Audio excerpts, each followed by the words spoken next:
ಕೀರ್ತನೆಗಳು 27ನೇ ಅಧ್ಯಾಯ 14ನೆಯ ವಾಕ್ಯ. ಯೆಹೋವನನ್ನು ನಿರೀಕ್ಷಿಸಿಕೊಂಡಿರೋ, ದೃಢವಾಗಿರೋ, ನಿನ್ನ ಹೃದಯವು ಧೈರ್ಯದಿಂದಿರಲಿ, ಯೆಹೋವನನ್ನು ನಿರೀಕ್ಷಿಸಿಕೊಂಡೇ ಇರೋ. ಈ ವಾಕ್ಯದಲ್ಲಿ ಅರಸನಾಗಿದ್ದಂಥ ದಾವೀದನು ಕರ್ತನನ್ನು ನಿರೀಕ್ಷಿಸಿ ಜೀವಿಸುವುದರ ಕುರಿತಾಗಿ ತಿಳಿಸಿ ನುಡಿದಂಥ ಸಂಗತಿಗಳನ್ನು ವಿವರಿಸಲಾಗಿದೆ. ನೋಡುವಂಥ ಸಮಯದಲ್ಲಿ ಅವನು ಹೇಳುತ್ತಾ ಇದ್ದಾನೆ, ಯೆಹೋವನನ್ನು ನಿರೀಕ್ಷಿಸಿಕೊಂಡಿರೋ, ದೃಢವಾಗಿರೋ, ನಿನ್ನ ಹೃದಯವು ಧೈರ್ಯದಿಂದಿರಲಿ, ಯೆಹೋವನನ್ನು ನಿರೀಕ್ಷಿಸಿಕೊಂಡೇ ಇರು ಎಂಬುದಾಗಿ. ಅಂದರೆ ನಾವು ಕರ್ತನನ್ನು ನಿರೀಕ್ಷಿಸುವಾಗ ಒಂದು ದೃಢತೆ ನಮ್ಮಲ್ಲಿ ಬೇಕು. ಯಾವ ದೃಢತೆ ಅಂದರೆ ಕರ್ತನು ನಮಗೆ ಈ ಕಾರ್ಯಗಳನ್ನು, ನಾವು ನಿರೀಕ್ಷಿಸ್ತಾ ಇರುವಂಥ ವಿಷಯಗಳನ್ನು, ಪ್ರಾರ್ಥಿಸಿದಂಥ ಕಾರ್ಯಗಳನ್ನು ಖಂಡಿತವಾಗಿ ನೆರವೇರಿಸುತ್ತಾರೆ. ಅದನ್ನು ನಮ್ಮ ಕರಗಳಲ್ಲಿ ಕೊಡುತ್ತಾರೆಂಬಂಥ ದೃಢತೆ ನಮ್ಮಲ್ಲಿ ಇರಬೇಕು. ಅದು ಇಲ್ಲದೆ ಹೋದರೆ ನಾವು ಸ್ಥಿರವಾಗಿ ನಿಲ್ಲುವಂಥದ್ದು ಬಹಳ ಬಹಳ ಕಷ್ಟ. ಅನೇಕ ಗೊಂದಲಗಳು, ಗಲಿಬಿಲಿಗಳು ಬಂದು ಒಂದು ಕಡೆ ಪ್ರಾರ್ಥನೆ ಮಾಡುತ್ತಾ ಇರುತ್ತೇವೆ, ಆದರೆ ಮತ್ತೊಂದು ಕಡೆ ಯಾವುದೇ ನಿರೀಕ್ಷೆ ಇಲ್ಲದೆ, ಯಾವುದೇ ನಂಬಿಕೆ ಇಲ್ಲದೆ ಜೀವಿತದಲ್ಲಿ ಭಯಕ್ಕೂ ಗೊಂದಲಕ್ಕೂ ಸೈತಾನನ ಕ್ರಿಯೆಗಳಿಗೂ ಅವಕಾಶ ಮಾಡಿಕೊಟ್ಟು ಬಿಡುತ್ತೇವೆ. ಆದ್ದರಿಂದ ನಿರೀಕ್ಷಿಸುವಂಥ ಸಮಯದಲ್ಲಿ ಒಂದು ದೃಢತೆ, ಧೈರ್ಯ ಇರುವಂಥದ್ದು ಬಹಳ ಬಹಳ ಮುಖ್ಯವಾದದ್ದು. ದಾವೀದನ ಜೀವಿತದಲ್ಲಿ ಇದನ್ನು ಸ್ಪಷ್ಟವಾಗಿ ನಾವು ನೋಡಬಹುದಾಗಿದೆ.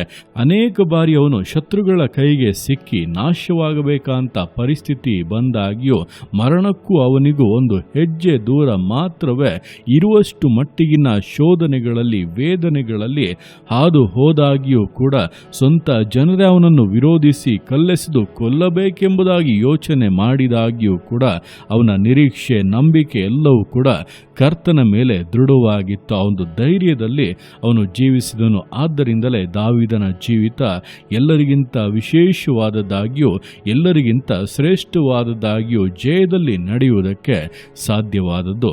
ಆದ್ದರಿಂದ ಈ ದಿವಸಗಳಲ್ಲಿ ಒಂದನ್ನು ಸ್ಪಷ್ಟವಾಗಿ ಅರಿತುಕೊಳ್ಳಿರಿ, ನಿಮ್ಮ ಜೀವಿತದಲ್ಲಿ ಕರ್ತನ ಮೇಲಿರುವಂಥ ನಿರೀಕ್ಷೆ ದೃಢವಾಗಿರಬೇಕು. ಭಯಕ್ಕೆ, ಅಧೈರ್ಯಕ್ಕೆ ಅವಕಾಶವನ್ನು ಕೊಡದೆ ನಂಬಬೇಕು.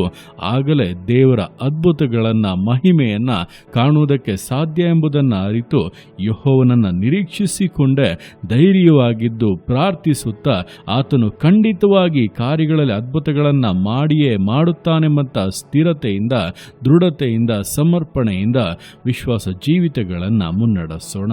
ದೇವರ ಕರಗಳಲ್ಲಿ ಸಮರ್ಪಿಸಿ ಪ್ರಾರ್ಥಿಸೋಣ. ಯೇಸುವೆ ಸ್ತೋತ್ರ ರಾಜ, ಕೊಟ್ಟಂಥ ದಿವಸಕ್ಕೋಸ್ಕರ ಸ್ತೋತ್ರ ಕರ್ತನೆ. ಈ ದಿವಸ ನಿನ್ನ ಕರಗಳಲ್ಲಿ ಸಮರ್ಪಿಸ್ತಾನೆ. ಪ್ರತಿಯೊಂದು ಜೀವಿತಗಳನ್ನು ನೀನು ಆಳ್ವಿಕೆ ಮಾಡು, ಬಲಪಡಿಸು ಕರ್ತನೆ. ಅದಪ್ಪ, ನಿನ್ನ ವಾಕ್ಯದ ಮೂಲಕ ನಿನ್ನ ಮಟ್ಟಿಗೆ ಸ್ಪಷ್ಟವಾಗಿ ಮಾತನಾಡಿದ್ದೀಯ. ನಾವು ಪ್ರಾರ್ಥಿಸುವವರಾಗಿ, ನಿರೀಕ್ಷಿಸುವವರಾಗಿ, ನಂಬುವವರಾಗಿ ಕರ್ತನೆ ದೃಢತೆಯಿಂದ, ಧೈರ್ಯದಿಂದ ಜೀವಿತವನ್ನು ನಡೆಸುವುದಕ್ಕೆ ಪ್ರತಿಯೊಬ್ಬರಿಗೂ ಸಹಾಯ ಮಾಡು. ಈ ದಿವಸಗಳಲ್ಲಿ ಕರ್ತನೆ ಕಳವಳವನ್ನು, ಹಿಂಜಾರುವಿಕೆಗಳನ್ನು, ಸೋಲುಗಳನ್ನುಂಟು ಮಾಡುವಂಥ ಸೈತಾನ್ನ ಸಕಲ ಕ್ರಿಯೆಗಳು ನಾಶವಾಗಿ ಹೋಗಲಿ. ನೀನು ಕರ್ತನೆ ಆಶೀರ್ವದಿಸೋಪ್ಪ. ನೀನು ನಿರೀಕ್ಷಿಸಿದವರು ಕರ್ತನೆ ಹೊಸ ಬಲವನ್ನು ಹೊಂದುವರು, ಹದ್ದುಗಳಂತೆ ರೆಕ್ಕೆಗಳನ್ನು ಚಾಚಿ ಉನ್ನತಕ್ಕೇರುವರು ಎಂಬುದಾಗಿರುವಂಥ ಈ ದಿವಸಗಳಲ್ಲಿ ನಿನ್ನ ನಿರೀಕ್ಷಿಸ್ತಾ ಇರುವಂಥ ನಿನ್ನ ಮಕ್ಕಳ ಜೀವಿತದಲ್ಲಿ ಅಸಾಧಾರಣವಾದಂಥ, ಶ್ರೇಷ್ಠವಾದಂಥ ಅದ್ಭುತಗಳನ್ನು ನೆರವೇರಿಸಿಕೊಡು. ನಿನ್ನ ಮಕ್ಕಳ ಜೀವಿತವನ್ನು, ಕುಟುಂಬವನ್ನು ಆಶೀರ್ವದಿಸು ಕರ್ತನೆ. ತಡೆಗಳನ್ನು ನೀಗಿಸಪ್ಪ, ಸಮೃದ್ಧಿಯನ್ನುಂಟು ಮಾಡು ಕರ್ತನೆ. ಎಲ್ಲ ಹೋರಾಟಗಳು ನೀಗಿ ಜಯದ ಪೂರ್ಣತೆ ಉಂಟಾಗಲಿ. ಗರ್ಭಫಲ ಅನುಗ್ರಹಿಸಲ್ಪಡಲಿ. ಮೇಲುಗಳಿಂದ ಅಪ ಶ್ರೇಷ್ಠತೆಗಳಿಂದ ಅಲಂಕರಿಸಿ ನಿನಗೆ ಸಾಕ್ಷಿಗಳಾಗಿ ಮುನ್ನಡೆಸಬೇಕೆಂದು ಪ್ರಾರ್ಥಿಸ್ತಾದನೆ. ನಿನ್ನರ್ಥಿಗೆ ಮಾಡುವಂಥ ನಿನ್ನ ಪ್ರೀತಿಗೋಸ್ಕರ, ಕೃಪೆಗೋಸ್ಕರ ಅಪ್ಪ ನಿಮಗೆ ಸ್ತೋತ್ರಗಳು. ಪ್ರತಿಯೊಂದು ಜೀವಿತಗಳನ್ನು ಅಪ್ಪ ನಿಮ್ಮ ಕರಗಳಲ್ಲಿ ಸಮರ್ಪಿಸ್ತಾದನೆ. ಆಶೀರ್ವದಿಸು, ಮಾನಿಸು, ಘನಪಡಿಸು. ಎಲ್ಲ ನಿಮ್ಮ ಕರಗಳಲ್ಲಿ ಸಮರ್ಪಿಸಿ ಎಲ್ಲ ಸ್ತುತಿಯನ್ನು ಮಾನವನಿನ್ನೊಬ್ಬನಿಗೆ ಸಲ್ಲಿಸಿ ಯೇಸುವಿನ ನಾಮದಲ್ಲಿ ಬೇಡುತ್ತೆ ನಮ್ಮ ತಂದೆಯೇ. ಆಮೇನ್, ಆಮೇನ್.